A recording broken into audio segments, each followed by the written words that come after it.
Hi, super excited to talk to you about the ways that you can take your courses online quickly. And we've been, over the past 2 weeks, we've been trying to identify experts in the field who can share their wisdom with you.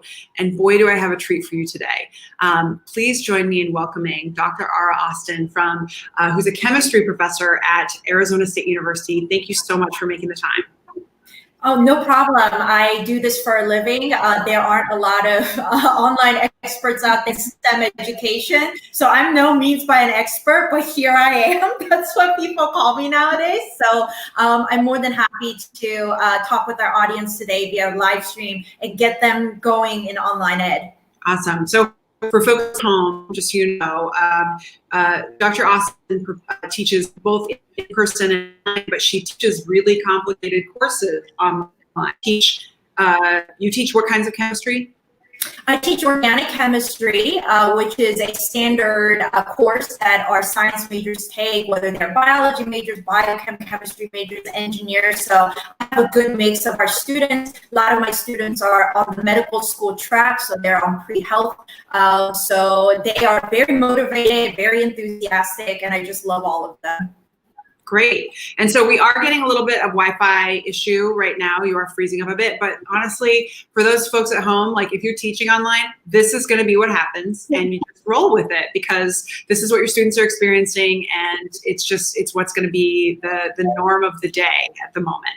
So I wanted to first kick off by asking you if I'm a faculty member and so some of them are coming back on Monday for the first time. Spring break's still going on, and they are trying to piece together what they can to take their class to distance learning with really no runway, no preparation for that. What's kind of your best advice for someone who's in that situation and that can really help them right now?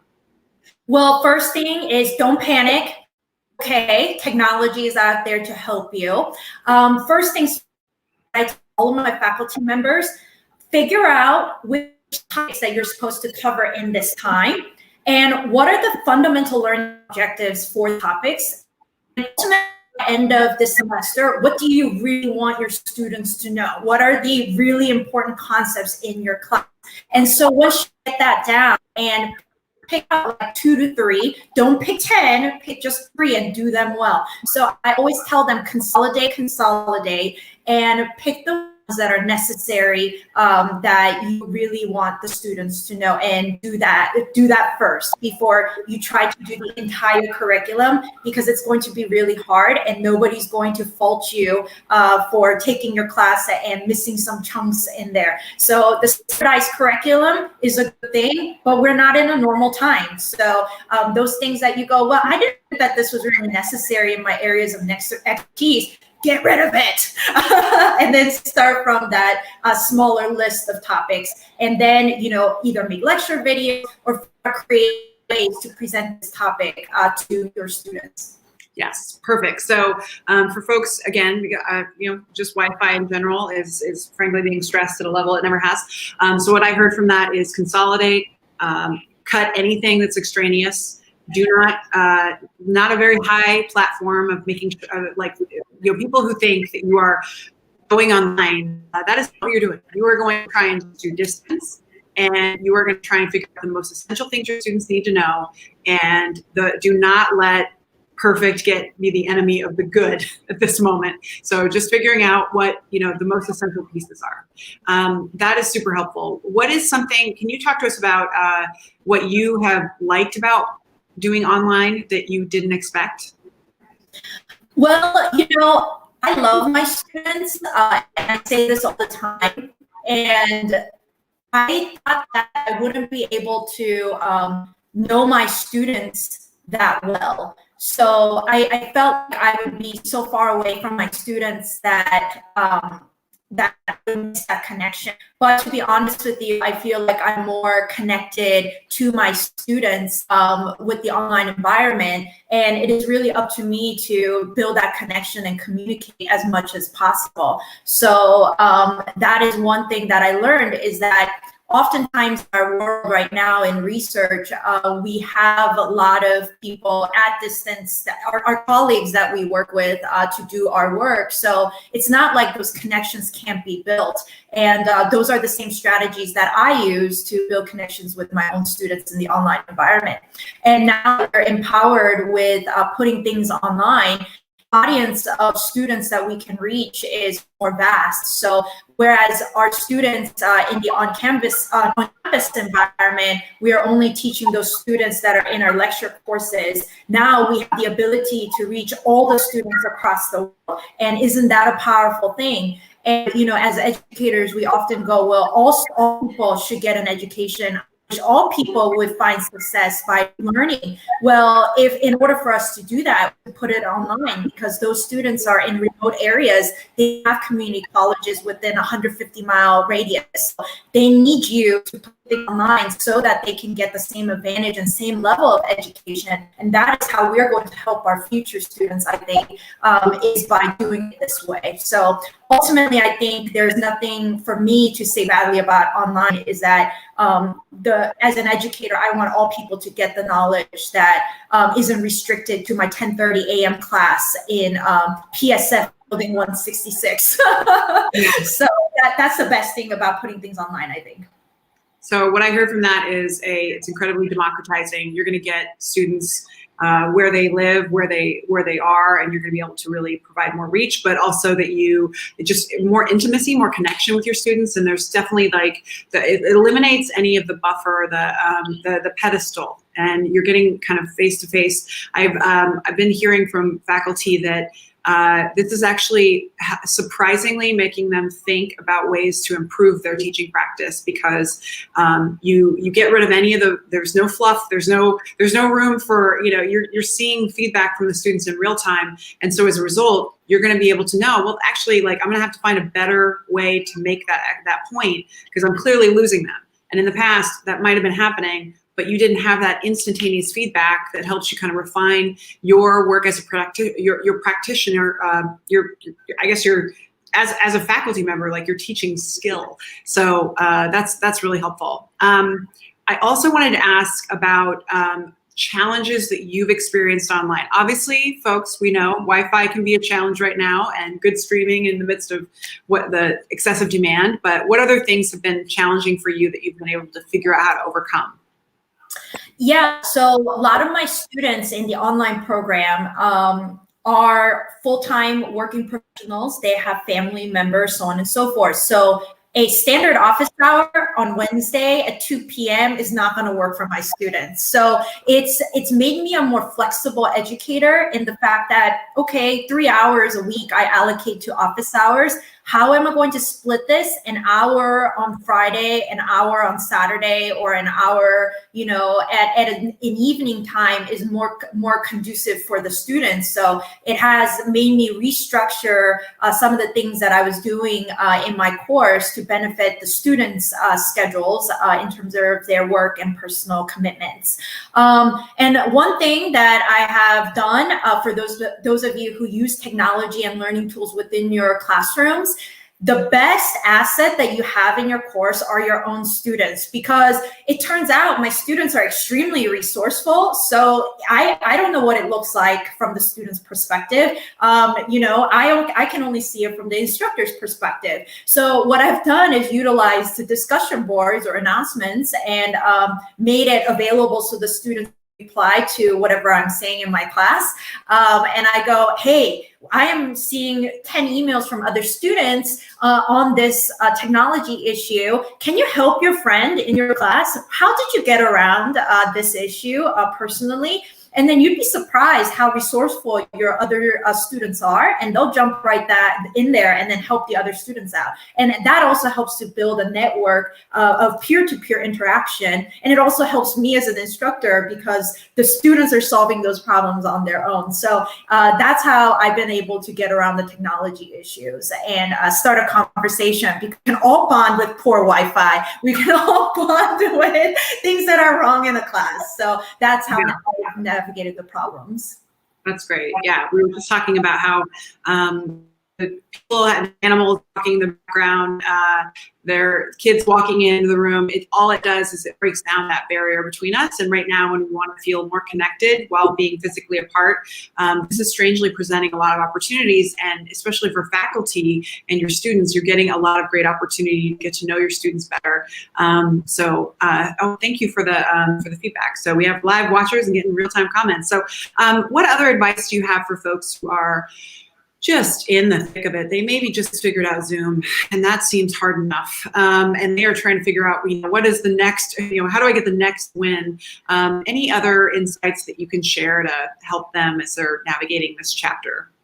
Yeah, one advice that I give to all of our faculty is being transparent in your communication to your students. It is okay to not be, on a god of technology. So I always tell the students, I don't know this really well. I know how to teach chemistry. That's my expertise. Everything else, I'm learning with you.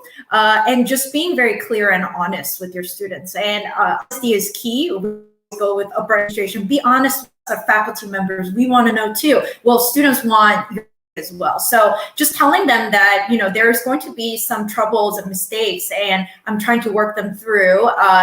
There's nothing wrong with that. One thing that I've done also is instead of putting it in a lot of words in an announcement and typing all that out, is do a simple video message. So I record myself all the time, like with this background, and I go, hey, how are you doing this week? This week you're learning X and Y. I'm always here to answer your questions. And this is what I'm doing in my life this week. And students surprisingly really love that. So they enjoy getting my weekly video messages. So if you can utilize that time, make like a 3-minute video, that will do wonders, and just post it as an announcement. And that makes you to be human, and they can hear your voice and your sarcasm and your jokes, because if you just go straight into sarcastic words, that just comes off wrong. So being an effective communicator and just using technology to your benefit to get your points across, I would say start using that. And there's nothing wrong with telling the students, you're learning too, because I think we're all lifelong learners here, and these are trying times. So but we have PhDs and high education degrees, so I think we got this under control. We really got smart people. Yeah. I wanted to see if you had any advice that you've observed and worked with students taking very difficult classes. And I'm sure you've seen some students who have succeeded online, and those who it's just they haven't necessarily implemented some of the structure that they have to for themselves. So what have you seen in terms of students who, what can students do to help themselves be more successful in this new modality? What tips can you glean and have you gleaned that you can share to give them a little sense of where to go? Yeah, so I teach a very hard course. And I don't think anybody goes into organic chemistry thinking like, I love this topic, I'm going to learn a lot. Organic chemistry is one course where sadly students depart from the sciences degrees altogether because the course is so hard. So I try to make the course painless as possible. And how I do that is help those students and really help them utilize their time effectively. So students often fear problem solving because they fear the topic itself. They're not going to really learn organic chemistry by listening to my lecture videos. So I always tell the students, if you don't understand every single thing in lecture, that's okay. Don't panic. Just go through the lecture videos, get that out of the way at the beginning of the week. And then you need to start solving problems. And then as soon, it's okay that you make a mistake. And in my course, I don't penalize students in homework problems. I give them unlimited attempts. I help them try to get that practice as much as they can. And I push them to solve problems. And then I give them like, okay, here's a deadline. but by Wednesday, you should have X number of problems solved. By Thursday, you should have Y number of problems solved, so on and so forth, to get them prepared. For most students that are A students, they don't really need my help, but it's really those structure helps for students that are in the B, C borderline, C, D borderline, so that you can help them propel them to pass the course. So giving them flexibility to make the mistakes on doing problem types is good, and also being flexible somewhat in your deadlines is also a good thing, but kind of giving them a guide in terms of how they should be doing your course and setting a schedule for them to study has been very effective. So my classes in the online environment are 7.5 weeks long. They run through a module or two, sometimes a week. So by Monday and Tuesday, they should be done with watching the lecture videos. And on Wednesday, Thursday, Friday, they're doing problem solving. Saturday, they can come to office hours and ask last minute questions. Sunday is the deadline for the exam. So that's how I have structured my class. And those types of schedules, because you know your class the best because you've organized them, is also very beneficial to the students. Super helpful. For those who are faculty, what resources can you point to that have helped you? So I know that ASU4U is a website that compiles all the digital resources ASU wants to share with the broader higher ed community, and that includes lab environments online. So they have online labs. They actually know how to have a digital high school, all kinds of stuff. So for folks at home, if you're struggling with answering one of the million questions universities need to answer right now about how do we replicate this experience or that, ASU has actually offered their catalog, and it's asu4u.com, I think. But what other resources have helped you in this process as you've tried to figure out how to transition online? Yeah, so one thing that faculty have struggles with is getting a grasp of their own LMS system. And you may not know what that acronym stands for, but it's for Learning Management System. And what that is like Blackboard or Canvas. And the faculty, they've always just used their LMS system as a place to put their lecture videos or their PowerPoint slides, and that was it. But it turns out the LMS actually has a lot of different tools, and because they're such large corporations, Blackboard and Canvas are huge LMS companies, they have a lot of their own resources and tutorial videos out there for you to simply go on their website and look through the knowledge guides that they have for you. So that has been one of the most interesting portions. Is I've always directed, we use Canvas, so I've directed my fellow faculty members, well, have you looked at Canvas knowledge base articles? They're actually really helpful. And they said, oh, I didn't even know this existed. Now I can just go search all of the topics and really know, what's available I could use on Canvas to help my students that way. One thing is that our department belongs to the College of Liberal Arts and Sciences. We are the college at ASU, that's what we're called. And in the college, we have designer team, and they have a website called Instruction Junction, and you can Google that and find at ASU, and they have been super helpful in organizing all the knowledge-based articles that are available through ASU to help you teach better. So perhaps you can Google their team's efforts and then see how they can help you in terms of getting your courses online. I'm just typing up that information so that I can make sure that folks, so Instruction Junction. Perfect. Running a live show here, folks. Doing technical support. So perfect. So this is super useful. And so folks, that should be the information, and you'll be able to Google that and be able to have access to it. But I just want to say thank you so much for sharing your insights with our community. And if there are other questions folks have, we've actually linked to Dr. Austin and also her college, her School of Chemistry, ASU, their online team. So if you have other questions and are looking for additional resources and support, we are here for you. So ASU is definitely offered to step up in this space. So I really appreciate you giving us a sense of things that folks can chew on and some ideas that students can leverage to be as successful as possible. So thank you for your time. And yeah, we're just really appreciate your help today. Yeah, just email me, ara.austin@asu.edu. Let's get you online and let's learn together. I think this is obviously it's bad times, but it's helping us teach better and helping us to be creative educators. And I'm enjoying my time here, just figuring out how to problem solve, because isn't that what we tell our students to do? Problem solve. Yeah. So it's our chance to problem solve and make it happen. And we're smart people. We're going to get through this, and we're going to come out of this with an emergency plan B, just in case something like this happens again. And we are going to be better prepared for that time. So this is a good thing, I think, for education, for our students, and for us. I totally agree. And I think what's been heartening for me is generosity. People have been incredibly generous with their wisdom, with their time, with their resources. Higher ed, they're all in this together.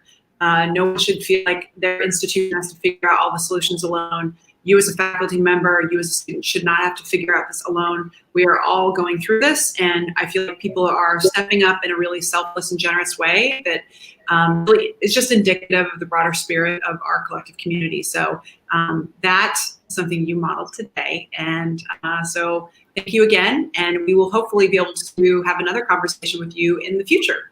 Great. Thank you, Bridget, for your time, and thank you for our audience for listening to us. And go team, you got this.